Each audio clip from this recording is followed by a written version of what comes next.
Let's break down our week 5 must-start defenses and streams. These are the defenses that are going to help you guys absolutely dominate week 5 of the fantasy season. All right, let's start with the Minnesota Vikings, who will get an early morning matchup overseas again against the Cleveland Browns, coming off of a matchup against the Steelers overseas where they had just 5 fantasy points, gave up 24 total points, 313 total yards, 2 sacks, and a forced fumble.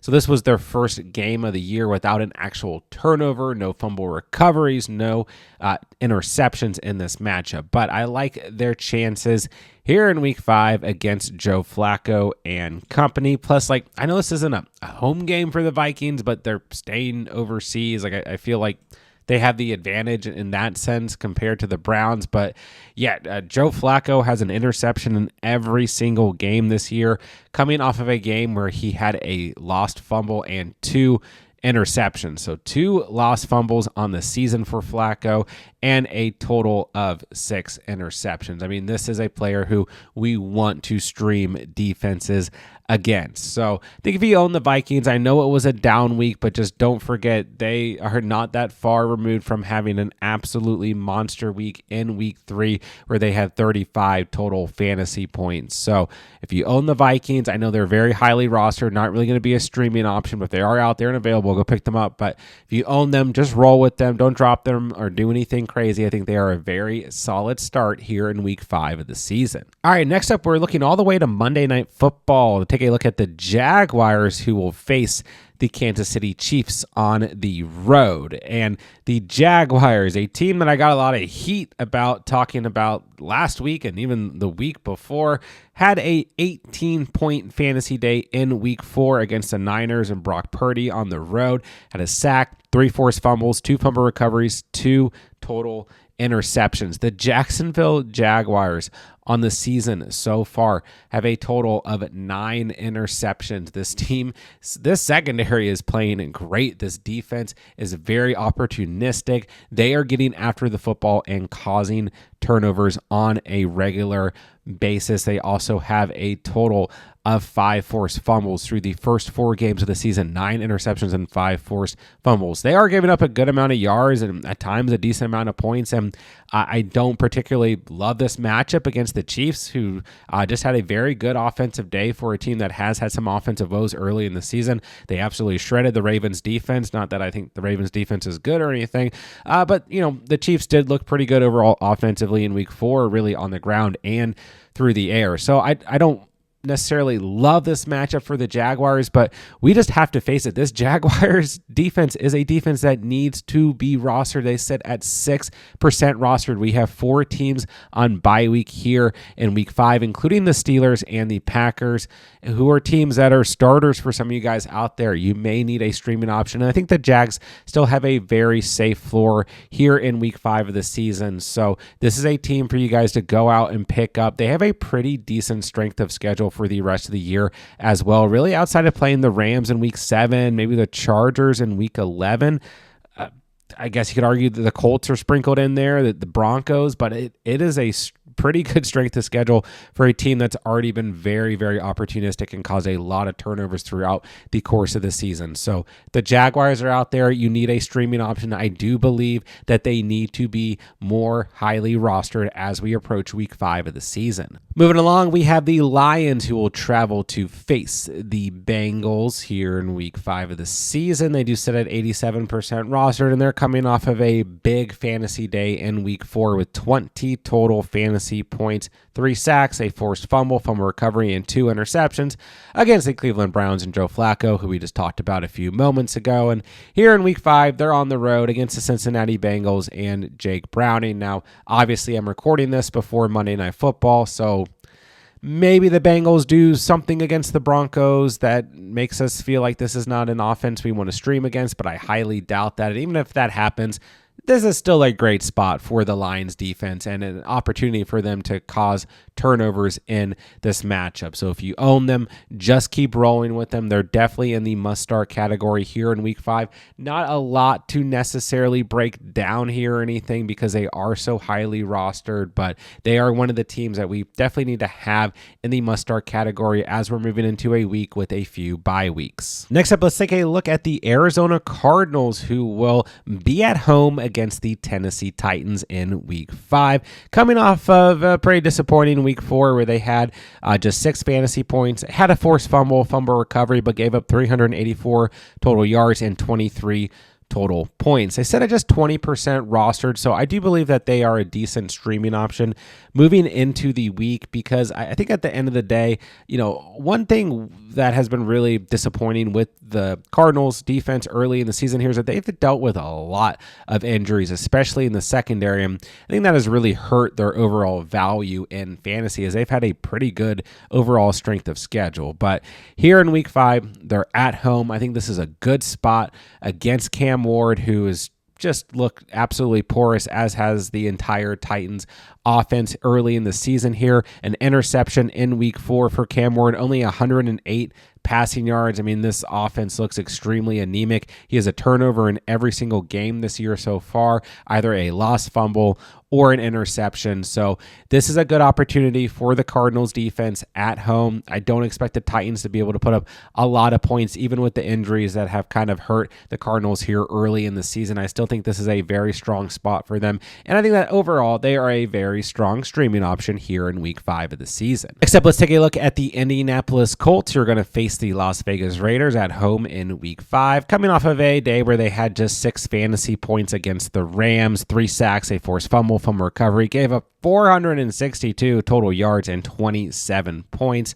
Wasn't a great spot on the road against a good Rams offensive system, but they set at just 18% rostered, and this has still been a team that we have talked about throughout the year as a strong streaming option. We like them a lot against Cam Ward, who we just talked about in Week 3 in the Tennessee Titans, and once again, we're going into a week where we got a couple teams on bye week. Some of you guys might be in need of a potential streaming option, so I do think that the Colts are an option for you guys as they're going to go up against Geno Smith at home here, and I mean, Geno, you just never know what you're going to get, right? I mean, literally 18 fantasy points, 6.2, 26, 12. Those are Geno's first 4 games of the season, but he's coming off of a game where he just threw 3 total interceptions. So far on the season, Geno Smith has a total of 7 interceptions.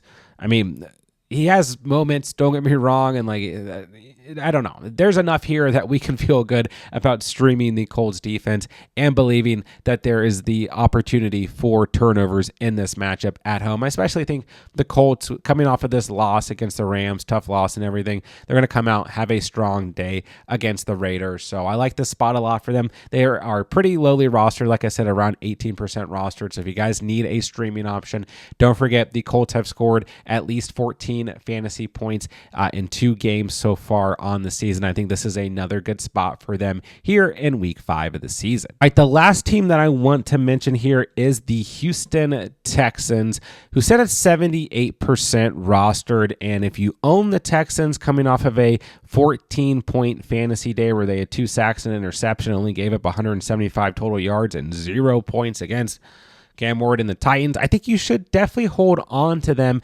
even though they're on the road against the Ravens here in Week 5, because we have a big question mark when it comes to the Ravens moving into Week 5 of the season. Now, I'm recording this on Sunday night. Maybe as the week starts to progress, none of this matters, but Lamar Jackson, left that matchup against Kansas City early with a hamstring issue, and his status is up in the air going into Week 5, and usually I would just say I don't even want to consider this because I think Lamar Jackson is probably just going to tough it out and be able to play in Week 5. But we're looking at an early season bye week for the Ravens in Week 7. So there is an opportunity that there's a push here for Lamar Jackson to rest up as we get closer to the bye week. There's also the opportunity that he's pushed to play because they have an early bye week. You could look at it either way here. But all I want to say is if we get this the news that Lamar Jackson's not going to play in Week 5, then I think the Texans become a really strong option. I don't want to say streaming option because they're sitting at 78% rostered, but I think coming off of a day where they had 14 fantasy points against the Titans, now the Titans offense, even with no Lamar Jackson, is not comparable to, I think, the Ravens at the end of the day and some of the playmakers that they have on their roster, but still the Texans will have an opportunity against Cooper Rush and a backup quarterback in week 5 if Lamar Jackson is out. So you might want to hold on to them if you guys own them. All right, and just very quickly skimming through the rest of the week 5 schedule. Like I said, 4 bye weeks. No Steelers, no Bears, no Packers, no Falcons. Steelers and Bears probably going to be the most impactful for you guys out there. But Thursday Night Football, Niners, Rams. I do like the Rams this week. I think that they are a decent option. Obviously didn't put up a ton of fantasy points or anything this past week. And outside of week 1, they haven't hit double digits, but the Niners had a lot of issues offensively in week 5, so I think they're decent, sitting at 24% rostered, but I just stay away from Thursday night matchups, especially for defensive special teams streaming. Cowboys, Jets, there's not enough here for me. Giants, Saints, it's like maybe with Jackson Dart in his second start. Spencer Rattler, quarterback, one of these defenses can come up, but both these defenses are also awful, so I'm just staying away there. Dolphins, Panthers, once again, there's going to be opportunity against Bryce Young and this porous Panthers offense, but I just don't trust the Dolphins defense whatsoever.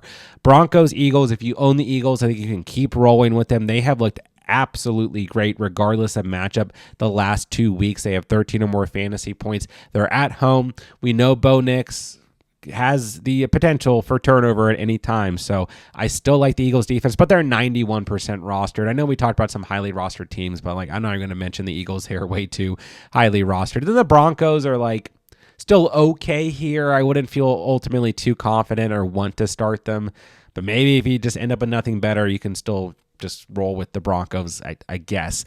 Bucks, Seahawks. I do like the Seahawks defense right now, but and even with the Bucks having some offensive woes this past week, I'm just going to stay away from this matchup. I still believe in this Bucks offense at the end of the day. Commanders, Chargers, I was close to mentioning, but Marcus Mariota's looked really good as the backup quarterback and placement of Jaden Daniels, and there's a strong chance that Jaden Daniels is back this week. If he's not, then maybe at home, the Chargers, I like them, but they really disappointed me this past week against Jackson Dart and company. So for now, I'm just going to stay away, but there is some opportunity there. Patriots, Bills, maybe there's something here. Bills at home, but this Bills defense has just not shown up for us from a fantasy perspective. So probably just staying away from the Bills as well. And I know the Patriots had a good week this past week, but we're not starting them against the Bills. No way whatsoever. And there you guys have it. There are my must-start defenses and streams as we approach week 5 of the fantasy season. Don't forget, guys, I'll answer as many fantasy football questions as I possibly can in the comments down below. So if you guys need anything whatsoever, please drop me a comment. And while you guys are down there, it does me a huge favor if you guys hit that subscribe button on the way out. And when the playlists and videos pop up as the week progresses, we're going to have everything you guys could possibly need to dominate week 5 of the fantasy season. So make sure you guys check out all the videos as the week starts to go on. And with that, I'll say thank you guys so much for watching and or listening. And remember, you saw it here on The Catch.